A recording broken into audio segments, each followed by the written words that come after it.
This is the first time I've been bored watching Paul Rudd.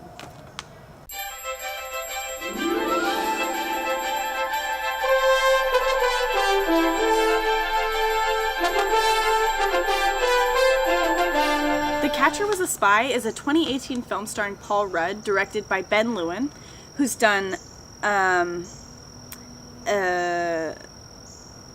one episode of Ally McBeal. Despite the clever name, there's nothing terribly clever or inspiring about this film. It's based on a book by the same name, so not really a clever name for the movie after all. And the book is based on a true story about a Jewish baseball player named Morris Berg, who becomes a spy during the Second World War. If I describe him here, you'll think he was an incredibly fascinating man, as you should, and assume that means the movie understands that as well. You'd be wrong. The film frames him as dull and uninspiring, in direct contrast with the way he's described through dialogue.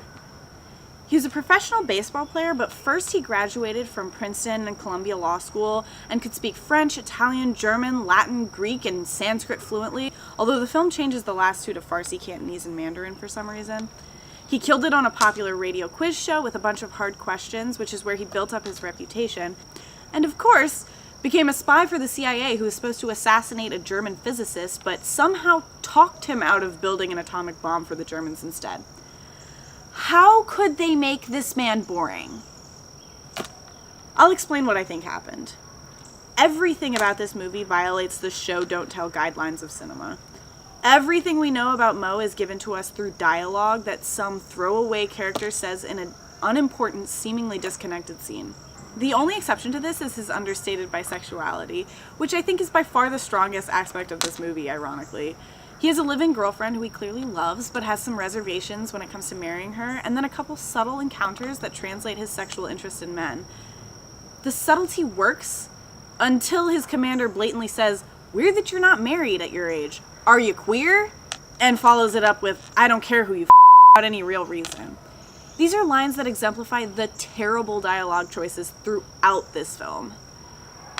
The pacing of the film is also really odd. It goes from slow establishing Mo's life to a slow but short scene in Japan to having December 1941 written on the screen while having the radio simultaneously tell Mo and his girlfriend Estella about the bombing at Pearl Harbor, to Mo quickly becoming important to the military with some throwaway scenes tossed in between. Then there's a fast war scene that ends with a slow baseball scene, and the rest of the film is slow until the end. Another example of those terrible dialogue choices come in the baseball scene, where some young men are playing and ask what position Mo would like to play, and he shrugs and says, "Catcher?" Get it? Like the catcher was a spy? Like, look guys, he's being a catcher and he's a spy. I would have been happier if Paul Rudd just looked directly at the camera and winked. The worst scene is one where I saw the laziness of the film come to the forefront. There are several times where you see the movie trying to make a symbol happen, and it just doesn't work. In the war scene, there are two doves that fly up and make this beautiful image, but the message this tries to communicate is both too blatant and too confusing at the same time. Doves generally symbolize peace, and given the ending of the film, this would make for a good symbol, except that it's placed before a battle scene with dialogue in between and has no context around it to ground the irony of seeing the symbol of peace in a war zone. It just feels like a disconnected image. This missymbolism happens again when Mo Berg is playing chess with the physicist Heisenberg, and they decide to sweep all the chess pieces off the table and start having a competition of wit through dialogue. Except that dialogue is just their chess moves, and it literally moves nothing about the plot forward, and it's just there to be like, hey, look, these guys are super smart. They can play chess with their minds. Now we get to Paul Ruddy awful in this. Now, I'm a huge Paul Rudd fan because who isn't?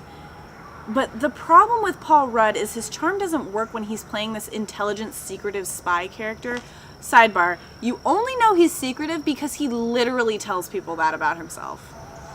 Does that sort of defeat the... He just seems like a bland version of the endearingly funny characters he usually plays. So instead of bringing life to a historical figure, this film brought blandness and lack of intrigue to Paul Rudd. There is so much ham-fisting and explaining what the audience is supposed to think about his character, but watching the film, I kept forgetting he was supposed to be this extremely smart guy, and kept being surprised when the film reminded me of how smart he is through more ham-fisted dialogue. To me, it just felt like Paul Rudd as a character pretending to be smart. Sorry, Paul. Without giving anything else away, the end is left with a couple ambiguous last lines of dialogue between Berg and Heisenberg, and then it just cuts to a black screen with some ancillary text about mostly insignificant events that happened after that. So, yet another example of telling instead of showing. Outside of the glaring mediocrity of the rest of the film, the aspects I actually liked were related to the way his character was coded.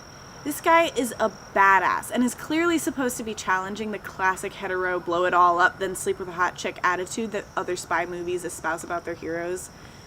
This is a hero who uses wit and communication in order to save the world, and sleeps with everyone, not as a reward for his service to the world, or like some betrayal femme fatale plot device, but just because he wants to. I think that's beautiful, and I hope more movies that don't try to use chess as a metaphor to get across the intelligence of their main character start featuring differently coded heroes like this in the future.